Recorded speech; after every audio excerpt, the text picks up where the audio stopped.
दिन तुम्हारी नाम मस्जिदे हबे एलान एक दिन तुम्हारी नाम मस्जिदे हबे एलान नामे समन जारी करिबे एतो बंद हये जाबे जीवन नाटक बाहादुरी थाकिबे ना देहे जैबन ফুরিয়ে বসন্ত আসিবে শ্রাবণ আসবে না এই রক্তের তেজ এই গরম এই অহংকার থাকবে একদিন ফুরিয়ে যাবে আপনাকে বুড়ো হয়ে যেতে হবে ভাবছে হয়তো এই রকমই জওয়ান থেকে যাব তাই কবি বলে ফুরিয়ে বসন্ত আসিবে শ্রাবণ তৈরি থেকো তৈরি রেখো কোরআনি আমাল ঈমান একদিন তোমারি নাম মসজিদে হবে এলান একদিন তোমারি নাম মসজিদে হবে এলান পৃথিবীর মুমিন মুসলমান আমার নবীজি যে নূর এটা শুধু কোরআন বলেনি বেদের মধ্যে যদি আপনি দেখতে যান বেদে নবীকে নূর বলেছে নাকি মাটি বলেছে পিতৃ কবি কাজী নজরুল ইসলাম নবীকে নূর বলেছে কি নাকি মাটি বলেছে রবীন্দ্রনাথ ঠাকুর নবীজিকে নূর বলেছে নাকি মাটি বলেছে স্বামী বিবেকানন্দ নবীকে নূর বলেছে নাকি মাটি বলেছে শ্রী অরবিন্দ ঘোষ আমার নবীকে নিয়ে গবেষণা করতে গেল আমার নবীকে মাটি বললো নাকি নূর বললো একটুখানি আমরা যদি খতিয়ে দেখতে যাই জগবেদের মন্ত্রখানা পড়ি বুঝতে পারবেন আমার নবী নূর নাকি মাটি জগবেদে বলে অস্ব মাসুগ আমারুহে দেবদত্তং জগৎপতি ওজিনা সাদুদামান নমস্তে সবার যে গুণা নিবেতান চিররান্না সোনা খোনাং হয়ে না প্রতিমুদ্দাতিং নিপ্রলিঙ্গ 14 দশান কোটি সোনি অনুসাতিং অথো তিসং ভবিষ্যন্তি মানংসি বিসাদা নিবে বসুদেবঙ্গরা গাতি পুণ্যগন্ধা নিষ্প্রেসাম পৌরজন পদানংবে হাতিস কিনা সুজা দেবাধরমা কিত্র যুগা দেবালকশ্চারা পুষ্টা পুষ্টা সন্তুষ্ট কলকরজনি চাভবা নানা দেবাদিলিঙ্গেষু ভূষানে ভূষিতেষু চ ইন্দ্রজালি বুদ্ধাতি কল্পকা পূজা কা জানা না শান্তি জোরে বলেন সুবহানাল্লাহ জগবেদে বললে পৃথিবীর মানব সোম যিনি অবতার কলির কল কি হবে যিনি অবতার কলির কল কি হবে তিনার চরিত্র হবে অতি উত্তম তিনি হবেন বিশ্ব মানব তবে অবতার কলির কল কি আমি এর সংজ্ঞাটা আপনাকে জগবত থেকে অথর্ববেদ থেকে নিয়ে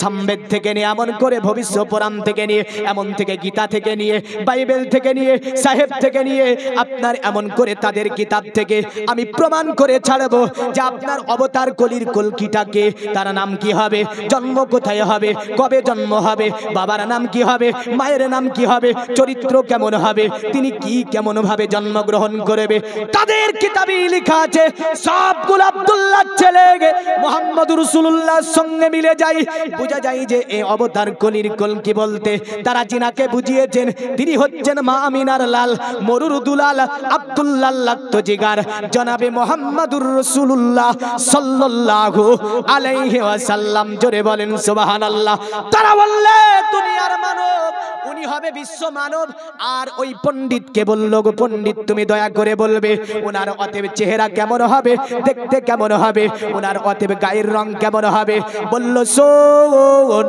এ দুনিয়ার মানব তার চেহারা বেদে বর্ণনা দিতে পারবো না বলে কেন বর্ণনা দিতে পারবে না বলে ভাষা দিয়ে বোঝানো সম্ভব হবে না বলে কেন সম্ভব হবে না বললে এতটা বলে দিতে পারবো চিররান্না সোনা খোনাং হয়ে না প্রতিমুদ্দাতি নবী যিনি হবে তিনার চেহারা থেকে যেন আলোক রশ্মি বিচ্ছরিত হবে আর তার চেহারা থেকে যেন আলোক রশ্মি বের হবে আর তা থেকে যেন অন্ধকার দূরভূত হবে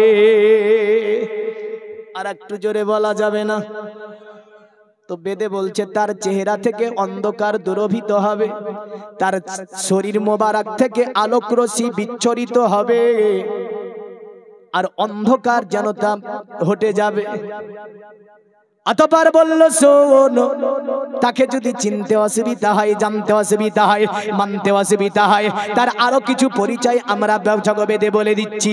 বলল পণ্ডিত বলে দাও কি এমন? বলল শুনে রেখে দে, ওই ছেলেটি একটা বিচিত্রপূর্ণ ছেলে হবে। কেন গো? বলল নিপ্রলিঙ্গ 14 কোটি সোনিয়া অনুসাতিং, মানে আল্লাহ তাকে পাঠাবে খাতনা করা অবস্থায়। জোরে বলেন সুবহানাল্লাহ। হাদিস শরীফের মধ্যে মায়েশা থেকে মরমে একখানা হাদিস এইরকম বর্ণনা আছে। আয়েশাকে বলছে, আয়েশা, আল্লাহর তরফ থেকে আমি নবীজি 3টি জিনিস নিয়ে দুনিয়ায় এসেছি। জোরে বলবেন না? কটা জিনিস? কটা জিনিস বললাম? 3টি।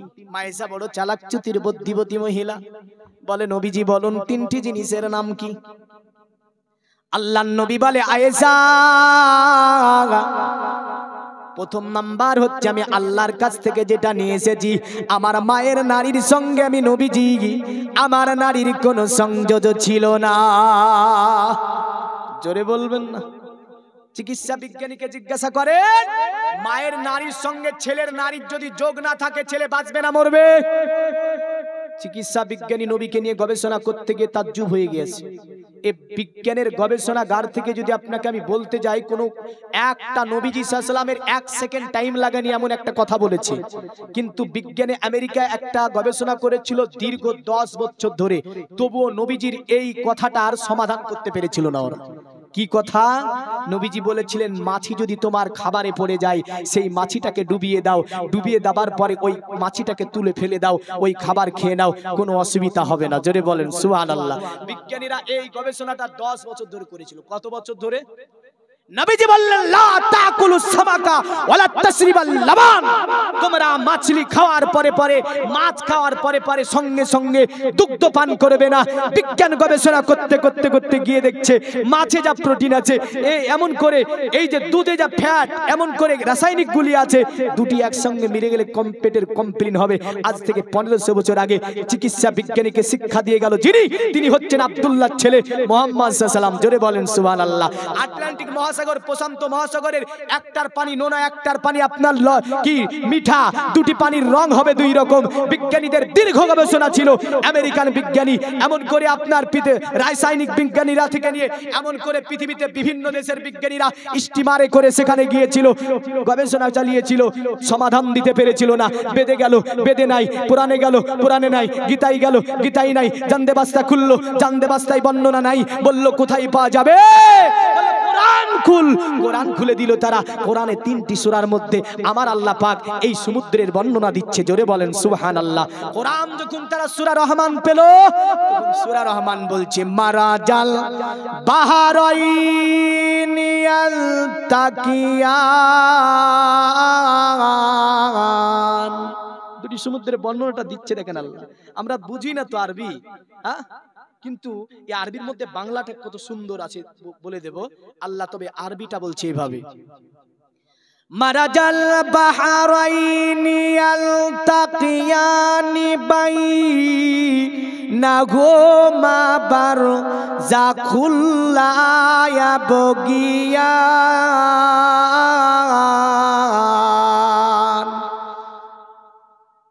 আল্লাহ বলছে, দুটি সমুদ্রকে আমি আল্লাহ সঙ্গম স্থলে প্রবাহিত করছি। একটার পানি হবে নোনা, আর একটার পানি হবে মিঠা। দুটির কালার হবে আলাদা। জোরে বলেন, মিঠা পানি নোনাতে মিলবে না, নোনা পানি মিঠাতে মিলবে না। বিজ্ঞানীরা বলল, পানি তো তরল পদার্থ হয় কি করে? এদিককার পানি এদিকে সত্যকারী আসে না, তো এই বর্ণনা দিতে পারে না। কোরআন বলছে, বাইনাহু মা বারযাখুল্লা ইয়াবগিয়ান। আমি আল্লাহ দুটি সমুদ্রের মধ্যে একটা পর্দাকে নির্মাণ করেছি। জোরে বলবেন না? দুটি সমুদ্রের মধ্যে আল্লাহ বলছে একটা পর্দা মেরেছি, এ সমুদ্রের পানি এতে যাবে না, এ সমুদ্রের পানি এতে যাবে না। এবার তারা নিল মুহাম্মদ সাল্লাল্লাহু আলাইহি ওয়াসাল্লাম কি বলেছে এই দুটি সমুদ্রকে নিয়ে আমার নবীজির বর্ণনায় গিয়ে তারা আমার নবীজিকে বলেছিল, নমস্তে বিরজানাত মুরিস্তাল নিবাসিনে জিব্রে রাসূল রাসাই বহুমায়া প্রবার্তিনে, আব্দুল্লাহর ছেলে মুহাম্মদ, তোমার কদমের নিচে যদি আমরা না আসি আমরা কোনো কিছুই পেতে পারি না। জোরে বলবেন না? এই মুসলমান, আজ একটু চিন্তা করে দেখো ইসলাম কি দিয়েছে, সমগ্র বিশ্বকে চলমান করে রেখেছে এখনো যে কিতাবটা, তার নাম হচ্ছে আল কোরআন। জোরে বলবেন না? কিন্তু আমরা তো জানি না, আমরা ভাবি যে না, আল কোরআন শুধু নামাজ পড়ার জন্য, বাচ্চা কাঁদলে ফুক দেওয়ার জন্য, তাবিজ করার জন্য। আমরা ভেবেছি যে রমজান শরীফের মাস আসলে পড়বো আর বাদ বাকি ঘরে তুলে রাখবো। এই ঠিক বলছি না বল? এটা হয় না? রমজান আসলে নামাবে, আবার রমজানে আপ দেখবে তো এক ফুট ধুলো লেগে আছে, আর বাড়িতে টিভি আপনার ভালো ভালো মাল রেখেছে বুঝলেন, ও মালের জন্য আপনার ফ্লিপকার্ট অ্যামাজন থেকে ভালো ভালো কভার কি করে বুক করে এনে লাগিয়ে দেয়। দেখে মনে হয় যে রে বাবারে কত লাখ টাকা দামের না জানি জিনিস। আর কোরআনটার উপরে যে জুজদানটা আছে, চিমটি মারলে মলা উঠে। এর চেয়ে অধন পতন জাতির কিছু আছে আর? একজন বুকের উপরে হাত দিয়ে বলতে পারবেন যে আমার বাড়িতে একটা কোরআন আছে, ওই কোরআনটার জন্য আমি ফ্লিপকার্ট থেকে অ্যামাজন থেকে উন্নত মানের একটা জুজদান কিনে আমার কোরআনটাকে রেখেছি? পারবেন না বুকের উপর হাত দিয়ে বলতে। কিন্তু আমাদের বাড়িতে টিভি সিনেমাগুলো আছে, এর জন্য বলবেন হ্যাঁ ঠিক আছে, এর জন্য কতটা হয়ে গেছে, একটা পুরাতন খোলা আর একটা ফেলে দেয়, হ্যাঁ না? একটু সচেতন হবেন, রাগ নেবেন না। কোরআনের ভালোবাসতে শিখুন, কোরআনের মহাব্বত শিখুন, কোরআনের প্রেম শিখুন। আপনার জীবন ধন্য হবে, সংসার সুখের হবে, এমন করে সংসারে বরকত আসবে। জোরে বলেন। আরে পড়ো গো কোরআন মধুর বাণী, দিয়ে মন প্রাণ অন্তর তোমার সদা হবে, পড়িলে কোরআন। জোরে বলবেন না? ওযু করো কোরআন খোলো, কাবার দিকে বসে ধীরে ধীরে পড়ো কোরআন, জীবন কাটবে সুখে। পড়ো গো কোরআন মধুর সুরে, দিয়ে মন প্রাণ অন্তর তোমার সদা হবে, পড়িলে কোরআন। জোরে বলা যাবে না সুবহানাল্লাহ? তো বলল ছেলেটি বিচিত্রপূর্ণ হবে, কারণ নিপ্রলিঙ্গ 14 কোটি সোনিয়নো সাতিং, মানে ছেলেটি খাতনা করা অবস্থায় দুনিয়াতে আসবে। জোরে বলে। তবে আয়েশার হাদিসে আর একটা জিনিসের কথা এটাও আছে। আয়েশাকে বলেছিলে, আয়েশা শোনো, আমার আল্লাহ পাক আমাকে আমার দান মোবারক সুন্দর করে দিয়ে আমার আল্লাহ পাক দুনিয়ার জমিনে আমি নবী, এই তিনটি জিনিস নিয়ে আমি নবীজি দুনিয়ায় এসেছি। একটা নারী কাটা, দ্বিতীয় নাম্বার আমার নবীজি সাল্লাল্লাহু আলাইহি সাল্লাম খাতনা করা অবস্থায়, তৃতীয় নাম্বার হাদিসে আছে নবীজি বলেন আল্লাহ আমার সুন্দর করে দান মোবারক দিয়ে দুনিয়াতে পাঠিয়েছে। মনে থাকবে এই তিনটি। তো বেদে বলল ছেলেটি বিচিত্রপূর্ণ হবে, কারণ তিনি খাতনা করা অবস্থায় দুনিয়াতে আসবে। অতঃপর বলল অথোতে জংববিসন্তি মানাংসি বিসাদানিবে বসুদে বাংরা গাতি কুন্ন গন্ধানি নিষ্প্রেসাম। শোন, পৃথিবীর জমিনে তোরা যদি শান্তি পেতে চাস, পৃথিবীর জমিনে যদি তোরা শান্তিময় জীবনময় বাস করতে চাস, আব্দুল্লাহ ছেলে মোহাম্মদকে মেনে নে। যদি তাকে মেনে নিতে পারিস, দুটি জগৎ তোর কল্যাণ মানা হয়ে যাবে। তাই বলল অথোতে জংববিসন্তি, তার সংস্পর্শে আসলে তোরা শান্তি পেয়ে যাবি। বসুদে বাংরা গাতি পুণ্য গন্ধানি নিষ্প্রেসাম, তাকে যদি চিনতে অসুবিধা হয়, মানতে অসুবিধা হয়, জানতে অসুবিধা হয়, শোন বলে দিচ্ছি, ওই ব্যক্তিটা যে রাস্তা দিয়ে ভ্রমণ করে চলে যাবে, ওই রাস্তা যেন কয়েকদিন ধরে খুশবুদার হয়ে থাকবে। মানে নবী যে রাস্তায় যাবে, ওই রাস্তাতে খুশবু পাওয়া যাবে। অতবার বলল পরজন পদানংবে হাতিস কিলান সোসা। আর যখন দুঃসদমন কাজ কমপ্লিট হবে, গ্রামগঞ্জে থেকে মানুষেরা দলে দলে আসবে। আসার পরে আমার নবীজির হাতে হাত দিয়ে লা ইলাহা ইল্লাল্লাহ মুহাম্মাদুর রাসূলুল্লাহ সাল্লাল্লাহু আলাইহি সাল্লাম পড়ে ইসলাম ধর্ম গ্রহণ করবে এ দুনিয়ার মুমিন মুসলমান। তবে এই ছন্দের আরেকটা মানে আমি পরে আনছি, নতবা বেদি ওয়াজ থেকে যাবে, বললেন তো শুনতে পাবেন না। কারণ একটা একটা করে যে মন্ত্রটা পুরোটা পড়েছি আমি, প্রতিটা মন্ত্রটাকে একটা একটা করে এনে যদি ব্যাখ্যা করি এখানে অনেকক্ষণ ওয়াজ হয়ে যাবে। তাহলে আমি চেয়েছি যে ওই দিকটা ঠিক শেষ করব, তারপরে আবার আনবো।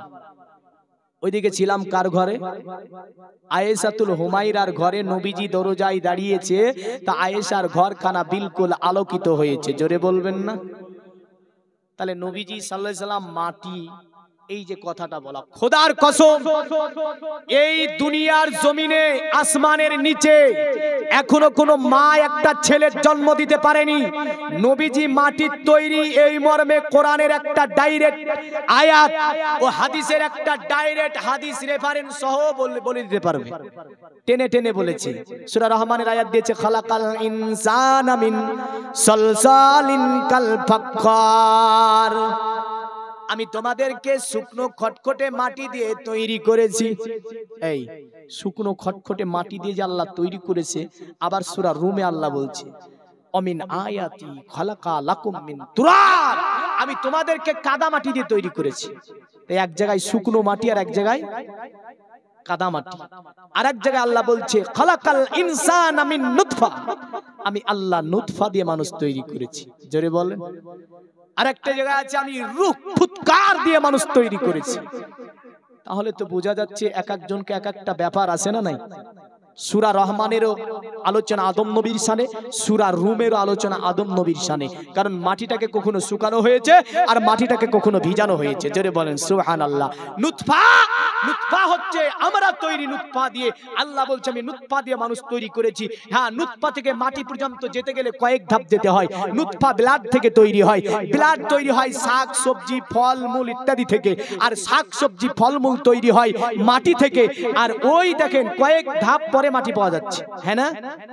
নুতফা তৈরি এইভাবে ধাপের ধাপ গেগার মাটি পাওয়া যাবে, ডাইরেক্ট নুতফা মাটি নয়, কারণ নুতফা ব্লাড থেকে তৈরি হয়েছে। তো যাই হোক আসি, আমার আল্লাহ আমার নবীকে তৈরি করেছে নূর দিয়ে, জোরে বলেন কি দিয়ে? নূর দিয়ে। তো মা আয়েশা বলছে নবী একটু আপনি আমার ঘরের মধ্যে ঢুকুন, দুটি কথা বলি, আমার ঘরটা আলোকিত হবে আর আমি অন্য কাজগুলো আমি কমপ্লিট করব। সুবহানাল্লাহ। আল্লাহর নবী বলে আয়েশা, এ বিবি আয়েশা, আমি আজকে তোমার ঘরের মধ্যে প্রবেশ করব না আয়েশা। আমার নবী আয়েশা বলে নবীজি আপনাকে আল্লাহ এত সুন্দর চেহারা দিয়েছে, আপনার চেহারাতে সূর্য হার মেনে যায়, আপনার চেহারাতে চাঁদ হার মেনে যায়। ওগো নবীজি আমার ঘরের প্রদীপটাই তেল নিবে গে, তেল নাই, তেল হয়তো শেষ হয়ে গেছে, আমার ঘরের প্রদীপ জ্বলে না। এ দুনিয়ার মুমিন মুসলমান, ওটা যে সে ঘর মনে করেন না, যে ঘরের মধ্যে জিবরাইল আলাইহিস সালাম আল্লাহর কোরআন নিয়ে অবতীর্ণ হতো, জোরে বলেন সুবহানাল্লাহ। ওটা যে কোনো ঘর মনে করেন না, যে ঘরের থেকে আপনার শরীয়তের জন্ম হয়েছে ওটা যে কোনো ঘর মনে করেন না, যে ঘরের মধ্যে বিছানার উপরে আল্লাহর কোরআন অবতীর্ণ হয়েছে এটা এমন একটি ঘর, যে ঘরের মধ্যে জান্নাতে এমন জায়গা নাই যে জায়গা আয়েশার হুজরাতে আছে, জোরে বলেন সুবহানাল্লাহ। এখনো আমার নবী যেখানে আরাম করছেন ওটাই হচ্ছে উম্মুল মুমিনিন মা আয়েশাতুল হুমায়রা রাদিয়াল্লাহু তাআলা আনহার হুজরায়ে পাক, যেখানে আমার নবী আরাম করে। কারণ যেখানে নবী মাহারে নবুয়তের ইসলামকে টাচ করে সে আছেন, জান্নাতে 8টি জান্নাতের গেট আছে।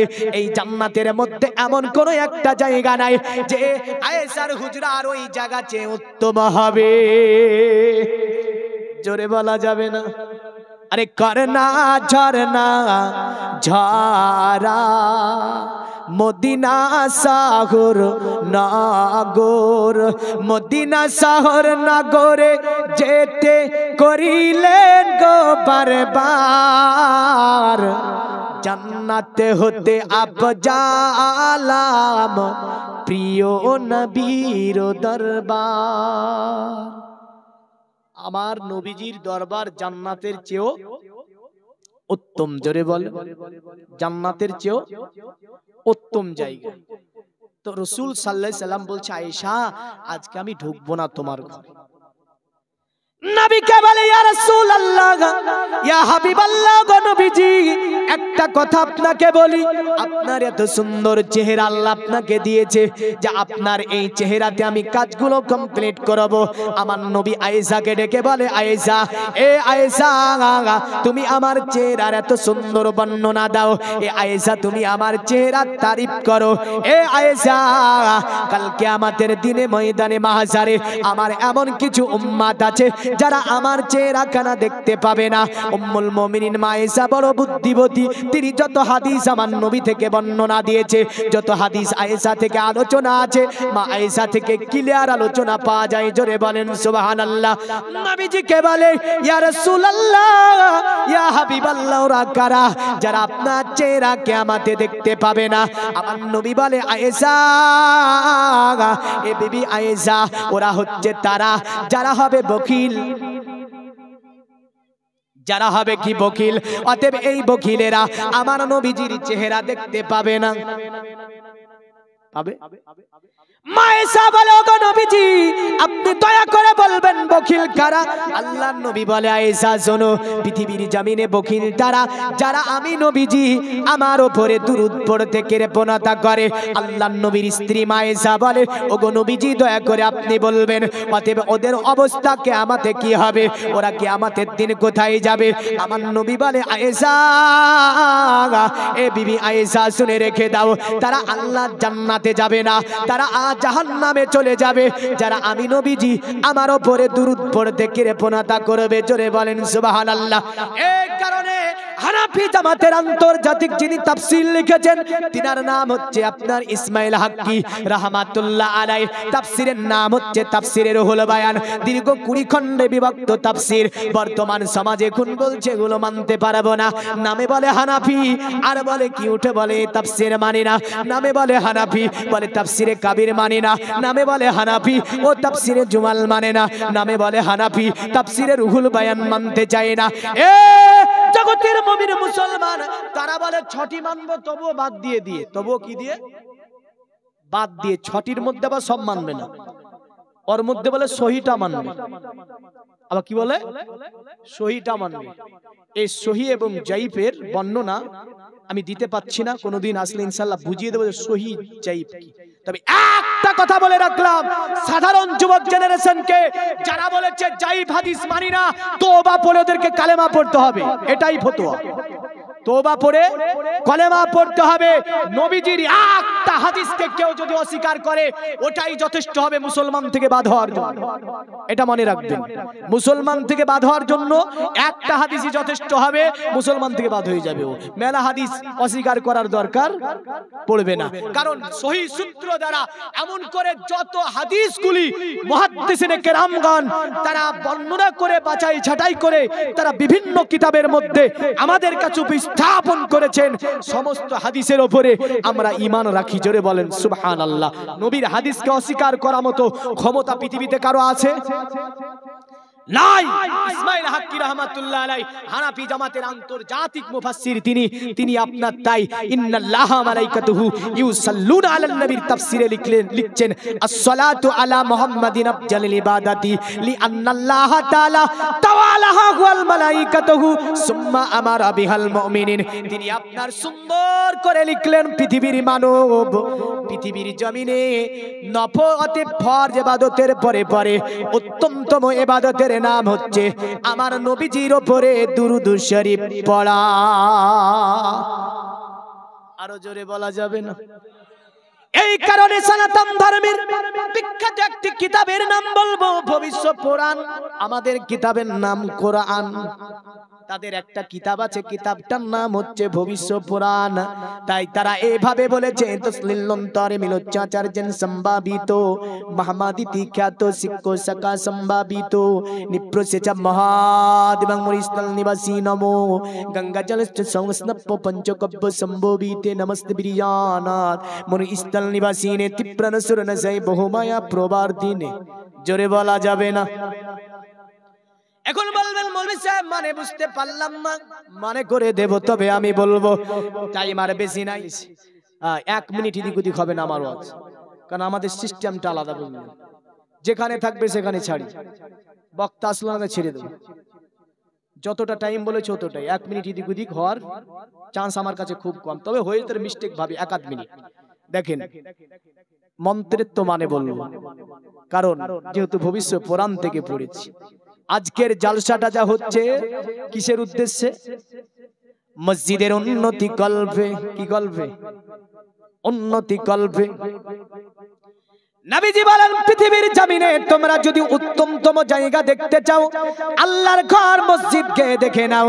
আমি নবীজি বললাম অতএব জান্নাত দেখবে আর মসজিদ। দুনিয়াতে উত্তমতম জায়গার নাম হচ্ছে মসজিদ। জোরে বলেন। বান্দার জীবনে দুটি আমল আছে পৃথিবীতে, দুটি ইবাদত, এক হয় মালি ইবাদত, এক হয় বদনি ইবাদত। মানে আমাদের শরীরকে খাটিয়ে যে ইবাদত করি এটাকে বলা হয় বদনি ইবাদত।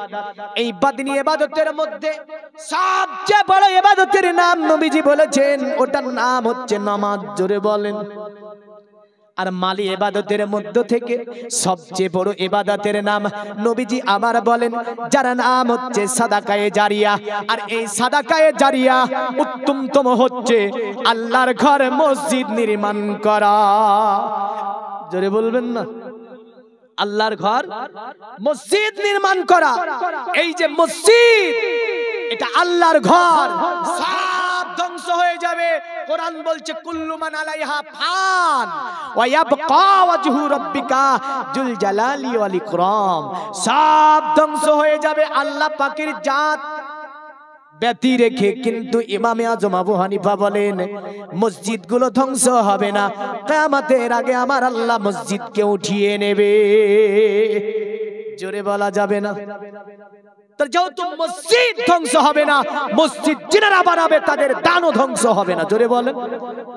5 জন ভাই আমার একটা করে 1000 টাকা মসজিদের জন্য উন্নতি কল্পে যেহেতু বহু খরচ করে ফেলেছেন দুনিয়াতে, 5 জন ভাই আমার মাত্র একটা করে 1000 টাকা আল্লাহর ঘর মসজিদে সাদাকায়ে জারিয়া স্বরূপ একটু দাঁড়িয়ে বলেন সদকা দান করেছে আল্লাহ।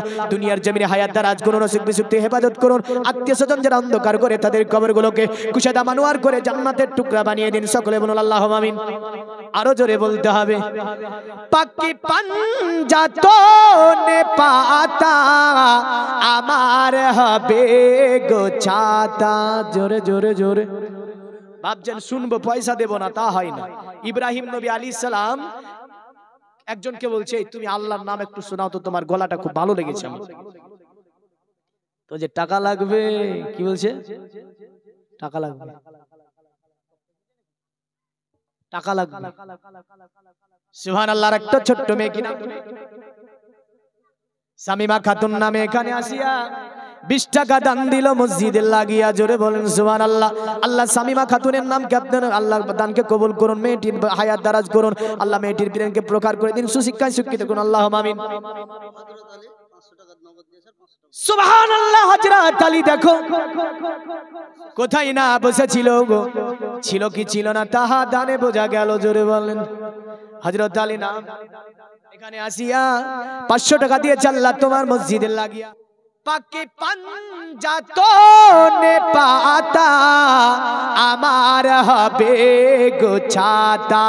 জোরে বলেন। ফাতেমা তাকিবে পিছে আলী কহিবে কথা, হাসান দেখাবে আলো হুসাইন বলিবে ঠিকানা। জোরে বলা যাবে না? তো এই যে পাক পাজাতনের কথাগুলো শুনছেন, এমনি তো হবে না। তো ওই ব্যক্তিটাকে বলছে তোমার গলা খুব ভালো, একটা আল্লাহর নাম বলো না। টাকা নেবে। কি বলছে? টাকা। ইব্রাহিম বলছে আমার কাছে তো টাকা নাই, অর্ধেক ছাগল তোমাকে দিব। জোরে বলেন। বলো তুমি অর্ধেক ছাগল দিয়ে দেবো। জাতির পিতা ইব্রাহিম একবার আল্লাহর নাম শোনার জন্য কত ছাগল দিব বলছে? একদল ছাগল আছে বলে দিয়ে দেবো। তাই? হ্যাঁ, শুরু করেছে। ওই রাস্তা চলতি ব্যক্তি বলছে, একদম দাঁড়িয়ে গিয়ে আল্লাহু আকবার আল্লাহু আকবার। ইব্রাহিম আলাইহিস সালাম সিজদায় চলে গেলেন, এত সুন্দর সুরে পড়ছে। সিজদা থেকে মাথা তুলে দেখছে আবার চলে যাচ্ছে। ইব্রাহিম আলাইহিস সালাম পেছন থেকে ডাক দিয়ে, এ পথিয়ে আর একবার আল্লাহর নাম শুনিয়ে দাও। জোরে বলো। টাকা লাগবে, কি বলছে? টাকা লাগবে। ইব্রাহিম বলছে পথিক তুমি যদি আর একবার আল্লাহর নাম আমাকে শুনিয়ে দাও, আমি ইব্রাহিম আমার যত ছাগল আছে সব ছাগলগুলো তোমাকে দিয়ে দেব। জোরে বলবেন না? এ দুনিয়ার মুমিন মুসলমান, পথিক বলছে ইব্রাহিম দেবে বলে হ্যাঁ। ইব্রাহিম আলাইহিস সালামের দিকে আপনার তাকিয়ে পথিক বলছে আশহাদু আল্লা ইলাহা ইল্লাল্লাহ।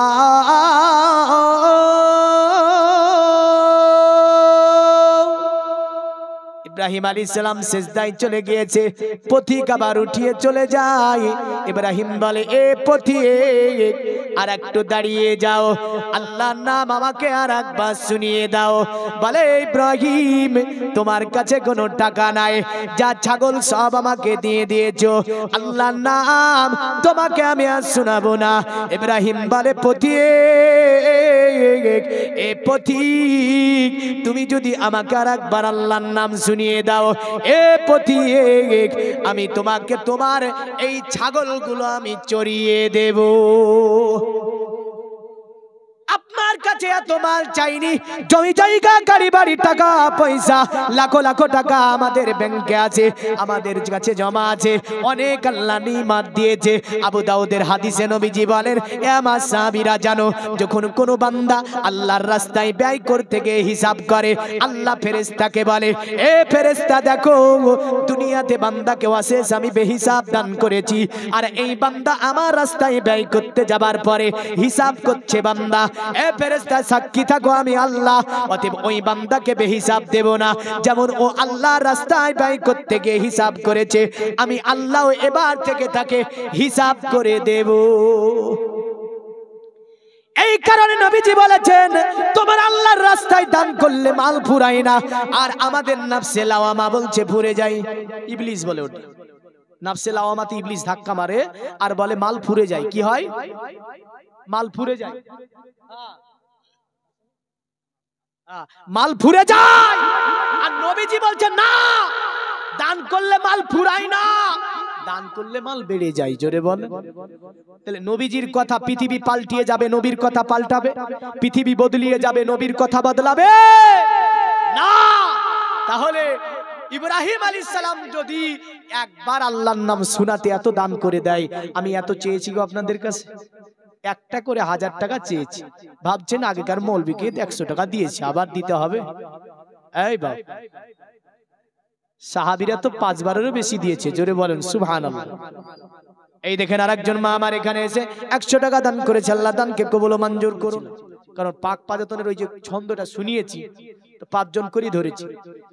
আরে হাসান দেখা বে আলো, হুসাইন বলিবে ঠিকানা। জোরে বলেন। আমার হৃদয়ে কাবা নয়নেতে মদিনা। জোরে জোরে জোরে। আশোক যতই তুফান আমি কভু তো ডরি না, আমার হৃদয়ে কাবা নয়নেতে মদিনা। নারায়ে তাকবীর, নারায়ে রিসালাত, দ্বীন ইসলাম, বক্তা সাহেবের আগমন। আরে জোরে জিন্দাবাদ বলেন না গো। জিন্দাবাদ বলতে কি পয়সা লাগে নাকি? জিন্দাবাদ বলতে তো পয়সা লাগে না। হ্যাঁ যাক, যেহেতু বক্তা এসে গিয়েছে, আল্লাহ বলে দুনিয়ার মানব মুহাম্মদ শুধু আমারই রাসূল নয়, তোমাদেরও রাসূল। মুহাম্মদ সাল্লাল্লাহু আলাইহি সাল্লাম এই নবী যা দিয়েছে ওগুলো যদি আমরা গ্রহণ করে নিতে পারি তাহলে জীবন সার্থক হয়ে যাবে, দুটি জগৎ কল্যাণ হয়ে যাবে। নবী না নিষেধ করেছে তা যদি বর্জন করে দিতে পারি জীবন সার্থক হবে, দুটি জগৎ মঙ্গল হবে। যার কারণে আল্লাহ বলেন মা আতাকুমুর রাসূলু ফাখুজুহু ওয়া মা নাহাকুম আনহু ফান্তাহু। আল্লাহ বলে নবী যা দিয়েছে তা গ্রহণ করো, আর নবী যা নিষেধ করেছে বর্জন করে দাও, তাহলে তোমার দুটি জগৎ কল্যাণময় হয়ে যাবে। এই কারণে সনাতন ধর্মের মধ্যে বলেছে শুনে রেখে দে আখিরি নবী যিনি হবে মুহাম্মদ সাল্লাল্লাহু আলাইহি ওয়াসাল্লাম, তিনি অতএব দুনিয়ার জমিনে তিনাকে মেনে নিলে মানব মাবুদের জান্নাতে চলে যাবে। জোরে বলেন সুবহানাল্লাহ। আল্লাহ পাক আপনাকে আমাকে সকলকে নবীজির ভালোবাসা, নবীজির প্রেম, নবীজির মহব্বত, নবীজির ইশক নিয়ে দুনিয়ার জমিনে 5 ওয়াক্ত নামাজ আল্লাহ আমাদের সকলকে পড়িয়ে নেয়। সকলে বলুন আল্লাহুম্মা আমিন। আরো জোরে বলেন।